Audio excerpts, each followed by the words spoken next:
Please subscribe my channel and press the bell icon. Tony चिड़िया यतीम थी। कालू कौवे ने टोनी से मोहब्बत की शादी की थी और शादी के बाद कालू कौवा दूसरे जंगल रोजगार की तलाश में चला गया। टोनी चिड़िया की सास बहुत जालिम थी। वो टोनी को बिल्कुल पसंद नहीं करती थी क्योंकि टोनी गरीब घराने से थी और जहेज भी नहीं लाई थी। मनहूस कहीं की, तुम्हारी जैसी चिड़िया मेरे मासूम जैसे बच्चे को फंसाकर अपना घर बसाती है और फिर मासूम बनने का नाटक करती है। माँ जी, आप मुझसे इतनी नफरत क्यों करती हो? मैं आपका हर हुक्म मानती हूँ और कोई बदतमीजी भी नहीं करती। तुम ज़रा करके तो देख लो। मैं तुम्हारी ऐसी क्लास लूँगी कि पूरा ज़माना याद रखेगा। जब से तुम्हारे दोस्त तुमसे मिलने आए हैं तुम्हारे तेवर बदल गए। जाओ जाकर मेरे लिए चाय बनाओ। टुनटुनी चिड़िया टोनी की बहुत अच्छी सहेली थी और वो टोनी की खबर लिया करती थी। क्यों माँ जी, आप कुछ बोलो ना। मेरे सामने तो आपकी ज़ुबान बंद हो जाती है और इस मासूम पर जुल्म ढाती हो। तुम्हें बिल्कुल भी खौफ नहीं अल्लाह का। देख टुनटुनी, अपने काम से काम रख लो और मेरे मामलात में बोलने की ज़रूरत नहीं। कमज़ोरी की वजह से टोनी ज़मीन पर बेहोश होती है तो इसकी दोस्त टुनटुनी घबरा जाती है। अरे टोनी, उठो ना। आवाज़ देने पर भी जब वो नहीं उठती तो टुनटुनी डॉक्टर को बुलाने चली जाती है और डॉक्टर से कहती है, मेरी दोस्त बेहोश हो गई है। क्या आप मेरे साथ चलकर देखेंगी कि आखिर इसे क्या हुआ है?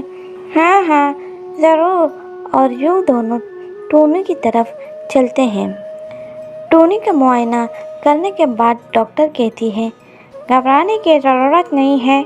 ये माँ बनने वाली है और ये बहुत कमज़ोर है, तो इसकी सेहत का खास ख्याल रखे और फल वगैरह दे।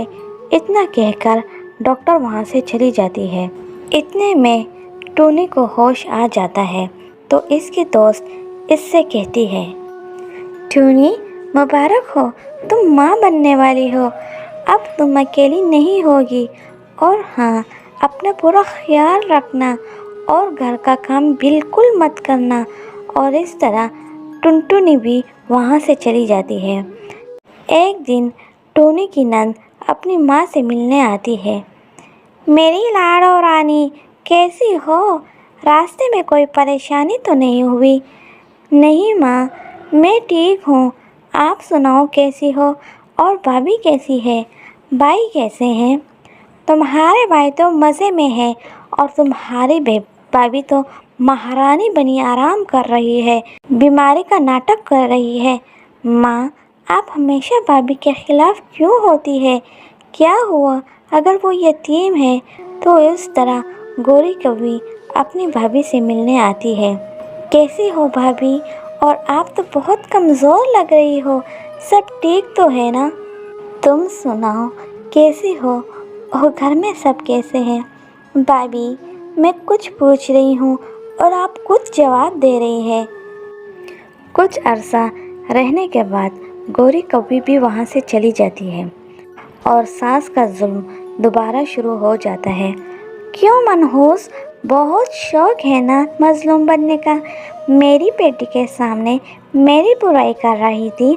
अब मैं तुम्हें मार दूँगी और अपने बेटे की दूसरी शादी करवाऊँगी। माँ जी, मैंने क्या गलती की है जो आप मुझे इतनी बड़ी सज़ा दे रही हो? टोनी की सास पर कुछ असर नहीं होता और वो टोनी को बांध देती है और इस पर तेल छिड़कती है। टोनी जिंदगी की भीख मांग रही होती है। माँ जी, मुझ पे रहम खाए। आप मेरे साथ साथ मेरे बच्चे को भी मार डालेगी। वो अपना काम कर रही होती है कि वहाँ टोनी की दोस्त टुनटुनी और बाकी लोग आ जाते हैं। मुझे तुमसे यही उम्मीद थी। मेरी नज़र आपके हर अमल पर थी। इतना सुनकर टोनी की सास शर्म के मारे वहाँ से चली जाती है और दोबारा پلٹ کر واپس نہیں آتی۔ وقت گزرتا جاتا ہے اور ٹونی ایک بیٹی کو جنم دیتی ہے۔ اس کا شوہر کالو بھی آ جاتا ہے۔ ٹنٹنی اور باقی سب اسے سارا قصہ سناتے ہیں کہ کیسے اس کی ماں نے ٹونی کے ساتھ ظلم و زیادتی کی۔ کالو کوے کا سر شرم سے جھکا ہوتا ہے اور وہ ٹونی اور اپنی بیٹی کے ساتھ ہنسی خوشی رہتا ہے۔ اگر ویڈیو اچھی لگی ہو تو لائک کیجیے اور کمنٹ کر کے ہمیں ضرور بتائیے۔